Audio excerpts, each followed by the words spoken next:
কি বলবেন? বলার কোনো ভাষা নেই, শব্দ নেই। এই সমস্ত ঘটনার সঙ্গে যে বা যারা যুক্ত তাদের কঠিনে থেকে কঠিনতম ল অফ দ্য ল্যান্ড অনুযায়ী শাস্তি হওয়া উচিত।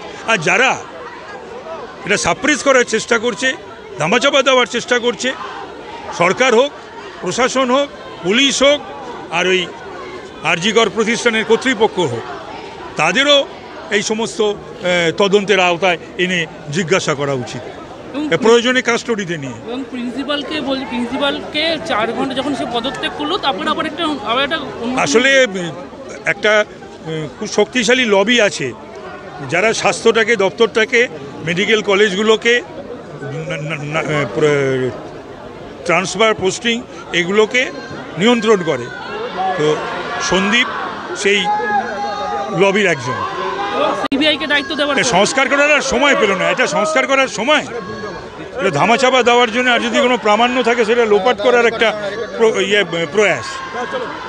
এই যে ঘটনা, সেই ঘটনা পরিপ্রেক্ষিতে কুণাল ঘোষ থেকে শুরু করে উদয়ন গুহ সবাই যে ভাষায় মন্তব্য করছেন এবং তারা বলছেন বাম আমলের উদাহরণ টানছেন।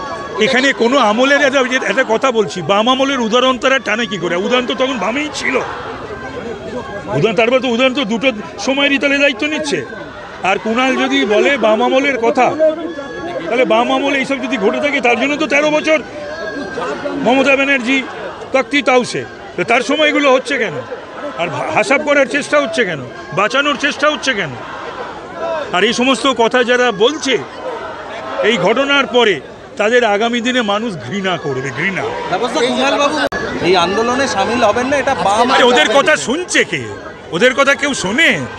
ওদের কোনো নিয়ন্ত্রণ আছে নাকি? ওর প্রভাব আছে নাকি? ওরা নিষেধ করলে মানুষ যাবে না? রুচি নিয়ে প্রশ্ন ওঠে না তাপসদা? রুচি নিয়ে প্রশ্ন ওঠে না যেখানে সারা ভারতবর্ষের মহিলারা সোচ্চার হয়েছে? আরে ভারতবর্ষ নয়, বাংলার এই ঘটনাকে নিয়ে, আরজিকরের এই ঘটনাকে নিয়ে সারা বাংলা শুধু ধিক্কার জানাচ্ছে না, সারা বাংলা শুধু তোলপাড় নয়, সারা ভারতবর্ষ তোলপাড়ে। ভারতবর্ষের বাইরে যাদের যাদের আত্মীয় স্বজন, বন্ধু বান্ধব রয়েছে, নিশ্চয়ই তারা সমস্ত ফোন কল পাচ্ছে, মেসেজ পাচ্ছে। আমি পেয়েছি প্রচুর এই কদিন ধরে, ভারতবর্ষের বিভিন্ন জায়গা থেকে, বিভিন্ন রাষ্ট্র থেকে, বিভিন্ন দেশ থেকে।